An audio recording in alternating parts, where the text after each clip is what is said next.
Hi folks, I thought it'd be a great idea.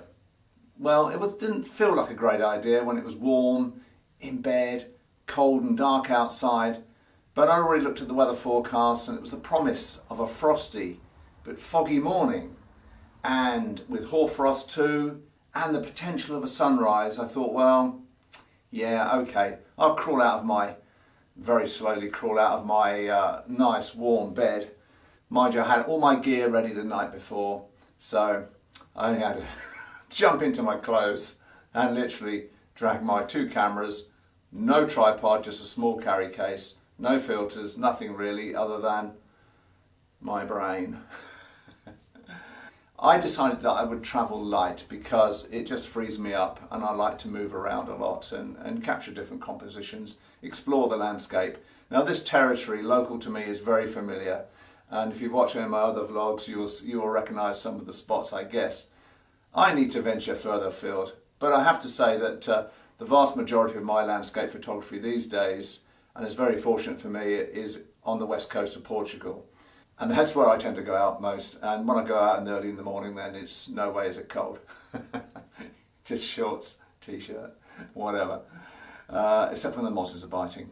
So with no particular image in mind, it can often be a lot of fun just to be out in the fresh air. Boy, it was really fresh.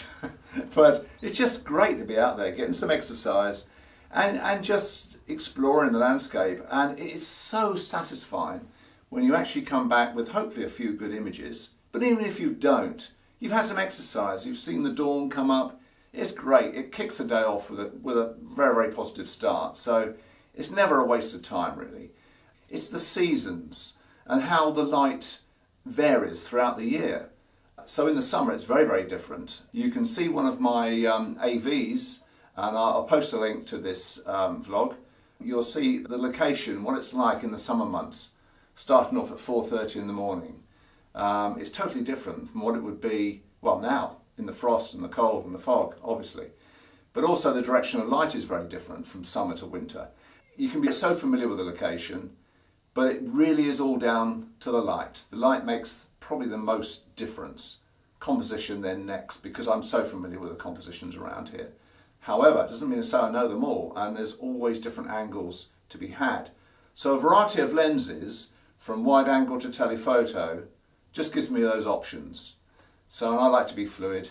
Perhaps it's the wedding photographer in me. I'm used to shooting so many pictures that, you know, I've got to come back with a lot of good pictures, not just 1 or 2 great ones. Changing the subject. So back to landscape photography. Landscape photography, you need a wide angle lens. Not necessarily so. Of course, it will be very, very useful. You will need one. But telephoto too. Well, it's your choice whether you go for primes or zoom lenses. Now, good zoom lenses are very, very expensive. However, budget lenses will do the job. And at the end of the day, guys, it doesn't matter about the camera you're using at all. You can go out with the iPhone. The light, that's what you need to be looking for.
There's one thing I always prattle on about, and that's shoot raw. If your camera can shoot raw, most do these days, capture in raw whenever you can. You can do so much more with the images afterwards.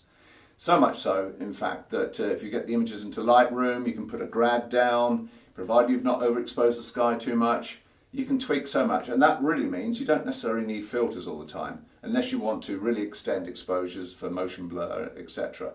Or if the sky is so bright and the foreground so dark, well, you have two options. If you've got a static subject, take several pictures, or at least 3 pictures of the scene, expose them for the sky, expose them for the mid-tones, expose them for the shadows, blend them together in Photoshop or Lightroom. My wife and I this Christmas treat ourselves to fat bits. Well, Fitbits. I call them fat bits.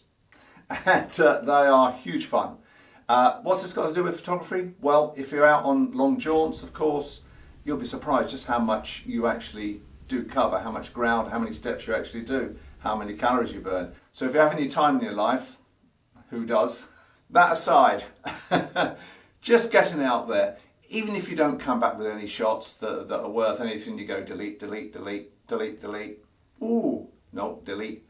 It doesn't matter. So I would say if you're out on a good long jaunt with your backpack or camera case, whatever, tripods, make sure you take plenty of food and water with you particularly, because you can get very dehydrated. Right, that's a health lesson over with. Okay, cut.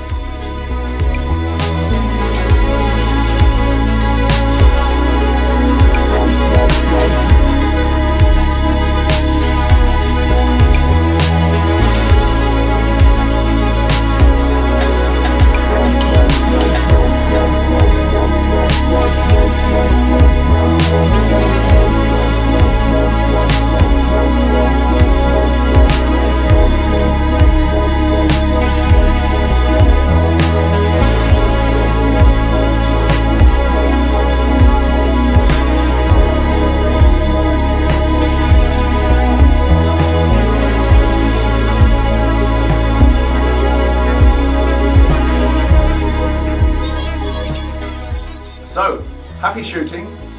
The next vlog I do will almost certainly be in a different location, because yes, I'm even getting bored. I've got to go somewhere different. Okay. Happy shooting, guys, and I'll see you next time with whatever I manage to put together. Okay, take care and bye for now.